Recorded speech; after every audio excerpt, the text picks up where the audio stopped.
Hello, everyone. Thanks so much for joining me here today as we get to talk about one of my favorite subjects, comic books. My name is Jose. I love comic books. I love talking about them. I love sharing them with you. Feel free to follow me on social media if you would like. Links are in the description below. I've also posted a link to the Marvel fan site that'll have plot synopsis and character bios for this issue. Amazing Spider Man 307 from 1988. During this time, they were going twice a month. X-Men eventually would also go on sale twice a month. This was during the summer months. They believed the kids would have, because there was no school, kids would have more disposable income to buy more comic books. And so they got their bigger titles to do that. So this is by David. I say Michelinie, but some people say Michelinie. I hear Todd McFarlane saying Michelinie. So here we have the Chameleon. This is, of course, drawn by Todd McFarlane. Look at this. So, McFarlane was really coming into his own. And look at these little dashes that he was putting through. McFarlane, of course, worked with a pen. Not so much of a brush, but he used a would you call it a quill? I think a quill maybe is what it's called. So, all right, here's our credits with David Michelinie or Michelinie and Todd McFarlane. The Thief Who Stole Himself. So, we've got Peter and Mary Jane out in a grocery store out in New York. So you hear somebody says, "Hey, wait up, hold it, stop." And so look at this. It's kind of cool because it's not your typical super action area, but still. McFarlane, of course, very famous for doing all these ticks, as I like to call them. So, and it's this lady and sees Mary Jane here, and she goes, "You're her, ain't ya? You're the cover of Shape. I recognize you when ya pass the magazine rack," she says. "Could you give me your autograph, honey? Otherwise, the kids'll never believe I met an honest to gosh model in the veggie aisles at Grittisdale." And Mary Jane says, "My pleasure." So, and she looks at him and goes, "Say, you look kind of familiar too." And Peter goes, "Oh, really? Well, perhaps you caught me on the Tonight Show last week, or maybe saw my picture on the back cover of Webs, the books of Spider-Man photos I took. I am, Peter Parker," he says. And she goes, "No, you ain't. You're Irvin Sprinkle. We went to PS 62 together." And he's like, but I'm Peter Parker." And she says, "Changed your name, did ya? Too good for your old friends. You always were uppity, even in the third grade. Humph." And Peter's like, "Oh, fame." And then he sighs here. "Come on, Irving. We better get these groceries home." McFarlane is very good at these vertical panels. I always comment how good he is. Him and Frank Miller and these vertical panels. So they're, of course, during this time living in the Bedford condos. I do have a playlist for the Todd McFarlane, and I did go out of order, and I did the later part first and decided to go back in there. So here we have, again, a vertical panel. And so in the kitchen here, they're putting away their groceries. They're, of course, living in Manhattan during this time in the Upper East Side, but it won't last long. So, as those of you who have been following this will see again, look at the playlist. I actually started with issue 314, and then after I was done, I decided to go back. But I have covered all of McFarlane's Spider Man. I also have a Hulk playlist, and feel free to check that out. I'm currently covering the Peter David Todd McFarlane era. So, all right. So Mary Jane says, "Better put the sodas in the fridge, Pete. We want them to get cold by." And all of a sudden, you hear the doorbell. "Ah, Marty got the doorbell fixed. I'll get it." And she says, "Hi, Jonathan." And Peter, of course, says, Jonathan Caesar again. And Peter's like, sheesh, being neighborly is one thing, but this guy is over here more than I am. So he opens the door so he can take a look here. And he says, and she says, what's up? And Jonathan says, I just wondered if I could do anything for you while Peter was in Chicago at that book signing. And Mary Jane says, he doesn't leave till tonight, Red Eye Express, but I'll let you know. Anything, my dear, anything at all, he says. And he goes, oh, and of course Peter's like, darn, he spotted me. Tell me, Mary Jane, how tall is Peter anyway? And she says, 5'10". Why? Oh, nothing. Good day. Because, of course, Peter's using his powers to go through. Great panel. Great stuff. Man, oh, man. I really miss McFarlane drawing. I truly do. I know. I'm not going to get on someone's case for trying to make coin and money, but man, oh man, he's got enough. Go back to drawing, my man. It's what people want. So, and Mary Jane says, you were listening, weren't you? You're jealous. And of course, Peter's like, don't be silly. There isn't a jealous bone in my body. But of course, he's like, crushes this thing. He's like, maybe a little one in my right hand. Heh, as that exploded on him. So, and of course, Jonathan Caesar is obsessed with Mary Jane, as we will be seeing soon. Really, Tiger, you should know by now that you're tops in my books. I mean, I don't go around marrying every Tom, Dick, and Corbin, you know? So forget about Jonathan Caesar. I promise. He's nothing to worry about. So, of course, he is obsessed with Mary Jane. So, again, look at these ticks. He just did not see people drawing like this way back then. So very cool. And so now we're in Chicago here, and Peter's looking from the top of what was at that time called the Sears Tower. I do not know what it's called right now, but Peter's like, wow. And his she's with the book people, and she's like, those were my sentiments when I first came to the Sears Tower too, Peter. It's the world's tallest building, and the sky deck is 103 stories up. It is no longer the tallest building in the world, but it was for a short time. And Peter's like, some view. I'm glad your publicity firm was able to find time in my schedule for a little sightseeing, Ginny. And she says, our pleasure. Do you have something to celebrate? Sorry, we do have something to celebrate after all, she says. Getting your book into display windows at Crocs and Brentano's was quite a coup. Ready for the follow-up book signing?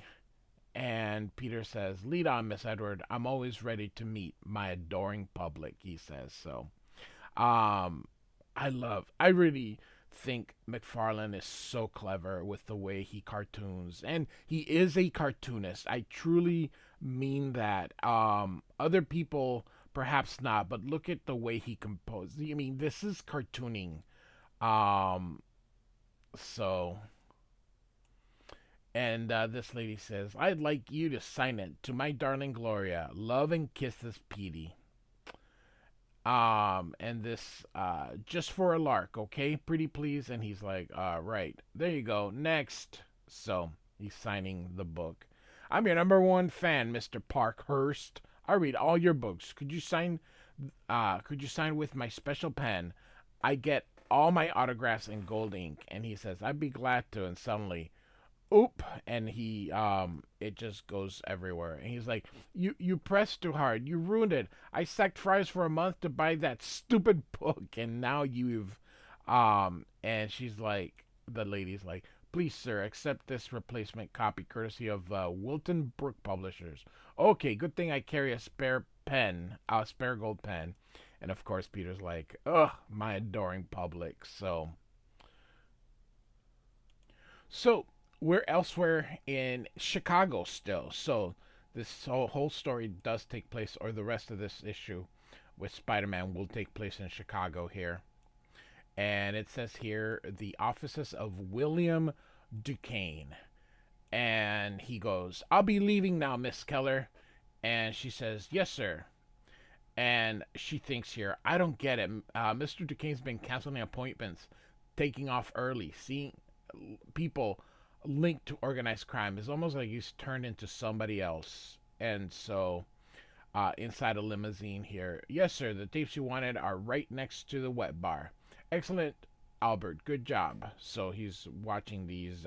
These are video cassettes. So, and the driver goes, "Must be some kind of midlife thing. The boss used to have me rent that racy stuff. Now all he wants are Lon Chaney flicks." So McFarlane didn't use screen tones. He actually would draw these marks himself. So and so the guy gets home here, and he actually has himself trapped in there. Of course, if you knew that, you saw the cover, you know that he's the Chameleon. And he says, "Comfortable, Mr. Duquesne? Is the glucose drip feeding properly?"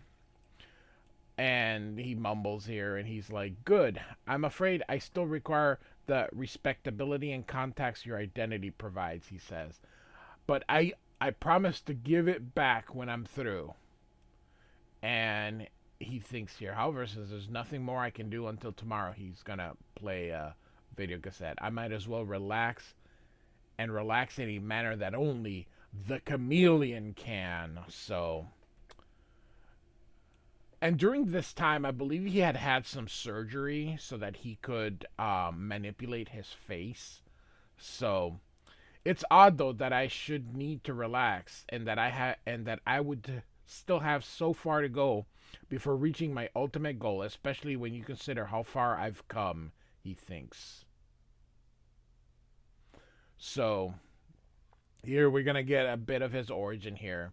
"But then I was so young when I began, so impulsive, and though my first efforts were sound enough, using disguises to obtain secret plans and government documents, I soon lost direction and turned to outright criminal pursuits, stealing paintings and such to support an elevated lifestyle." So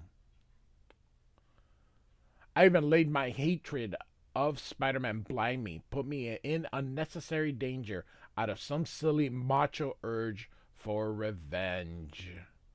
And so we're seeing here some of the parts here: Spider-Man 1, Spider-Man 80, and Spider-Man 186.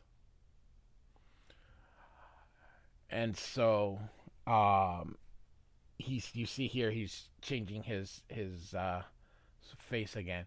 "It was only months ago that I regained focus, that I decided to dedicate my life to my original dream and to make the ultimate commitment to that dream. I used what wealth I'd accumulated to finance the development of a unique serum, one that altered my very flesh, making it featureless but completely malleable." That can't be good. So the application of controlled electrical stimuli could then mold that flesh into a perfect likeness of anyone. So it must also, with that surgery, create melanin. So, anyway, likeness of anyone I wish to impersonate. True, I could no longer hide my face, but I could steal any other face I chose instantly. And with the addition of a special costume made of memory material that also responds to electrical impulses to alter appearance, I was almost ready. And so you see this bit.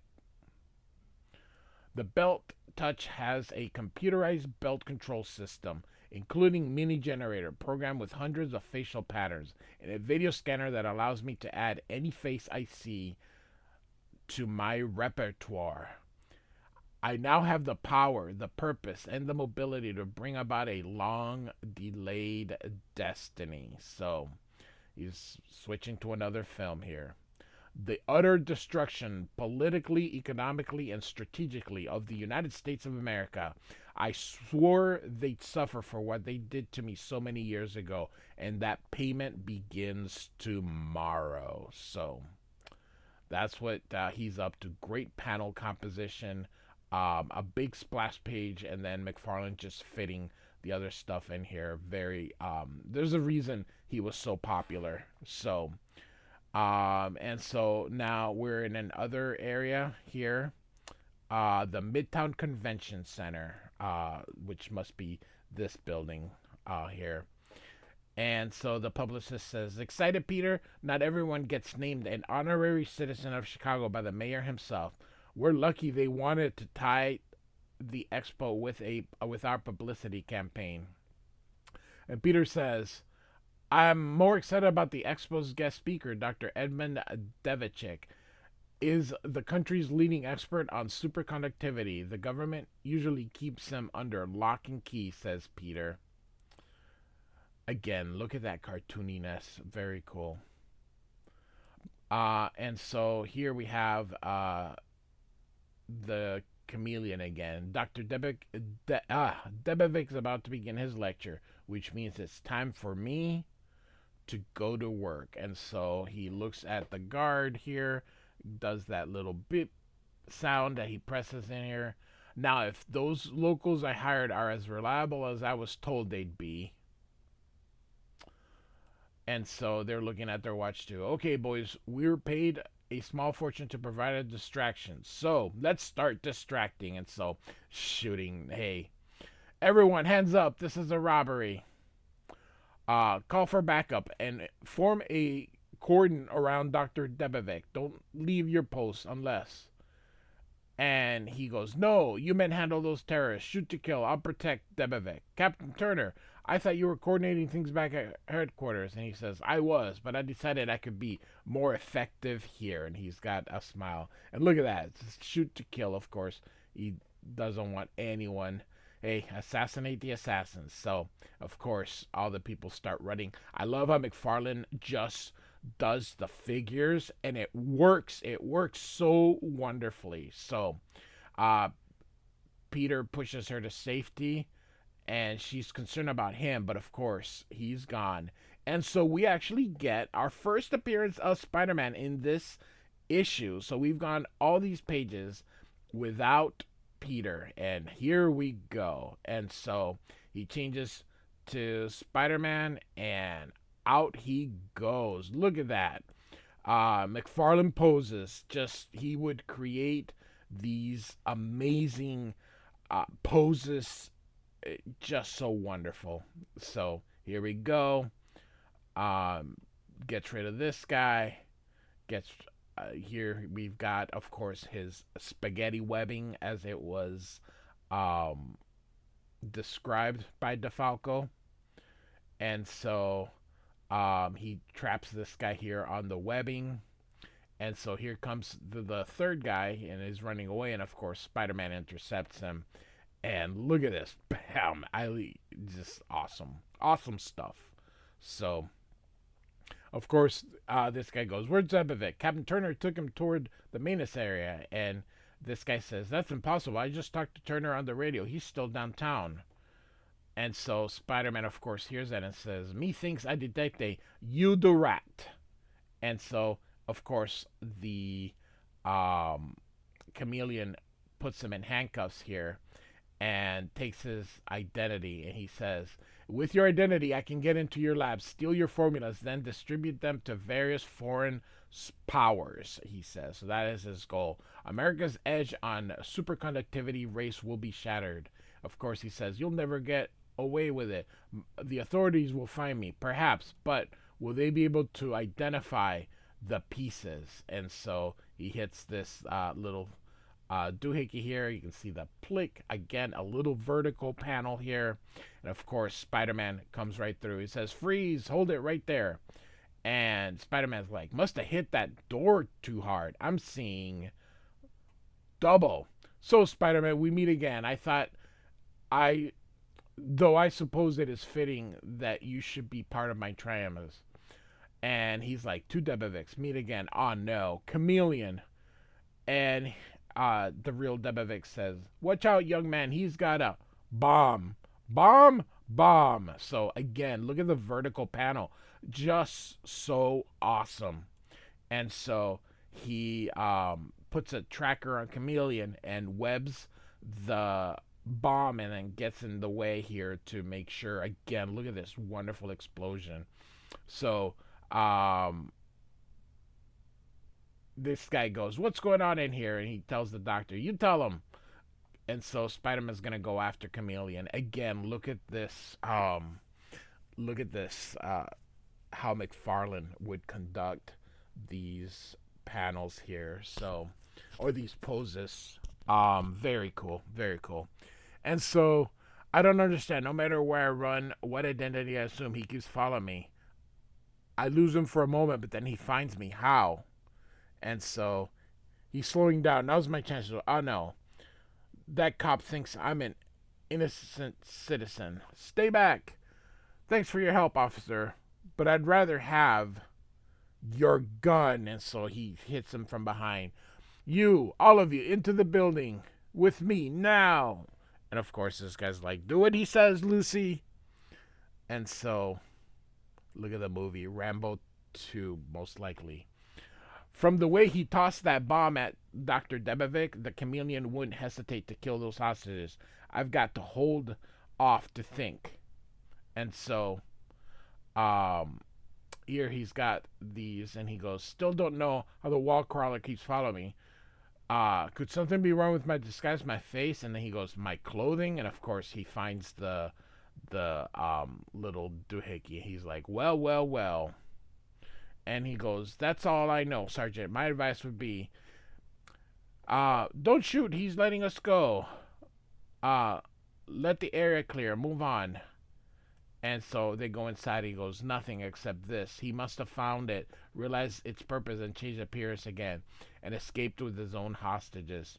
I followed the Chameleon's plan, but it looks like I'll have to capture him some other time. So, and of course, he ended up taking the bus. And so... and so Chameleon says, fortunately, I've added patience to the focus in my new philosophy. To wit, if at first you don't succeed, find the nearest airport. So, and so we're back here, and Ginny says, where the blazes have you been? I was worried sick. And Peter says, sorry, Ginny, I thought I'd take a few snaps, get started on webs too. And Ginny says, I admire your diligence, Peter. I sure wish you could get Spider-Man to announce his appearances. We could have gotten a lot of mileage out of this. And he says, right, I'll see what I can do, says Peter. And he wonders, I wonder if Mary Jane has days like this. Of course, we are about to get to the next story arc is going to start here after this. So Mary Jane is doing a modeling gig, and the camera guy's, okay, MJ, that's a wrap. And she's like, ooh, long day, huh, Sandy? You bet. But I'll bet Bloomy sells a lot of swimsuits. So, and she's back in her apartment. She says, I'm going to sleep for a month. Well, maybe I'll get up for a while when Peter... And she goes, that smells cigarettes. But Peter and I don't smoke. Someone else has. Maybe I better call the... And of course, we'll turn the lights on for you, ma'am. Wouldn't want you bumping into anything in the dark. And she says, who are you? They're friends of mine. You can see friends are in quotations here. And we get here, Jonathan, how did you get in? And she says, as owner of the building... Obtaining a passkey wasn't difficult. Of course, vertical panels. And she goes, but what do you want? And he says, what want? Why, what I've always wanted for many years. What I've planned so meticulously to obtain, as he smiles. In essence, dear lady, what I want is precisely what I have now. You. And look at this panel. Oh, look at all this detail. Look at all these ticks. There's a reason McFarlane was. And so Jonathan Caesar is kidnapping Mary Jane. So, um, here we go. So, what does Spider-Man discover in a Brooklyn grave? Find out in 2 weeks. So, alrighty. So we got Amazing Spider-Man 307. I was like, what the heck did I just read here? Sorry, I had a momentary lapse in German. Uh, by David Michelinie or Michelinie, and drawn beautifully by Todd McFarlane. Look at this here. Man, don't you guys miss Todd? Oh, I truly do. Man, he doesn't even do covers anymore. That's the thing about one of the reasons I don't read Spawn. I never have. I looked at the pretty pictures that he would do, but that's it. But man, oh man, I was even buying it when he does the dumb covers, but he doesn't even do that anymore. So I haven't bought Spawn since he did that his last um the last cover that he did for them. So anyway, like and subscribe, and I do thank you for listening. Goodbye.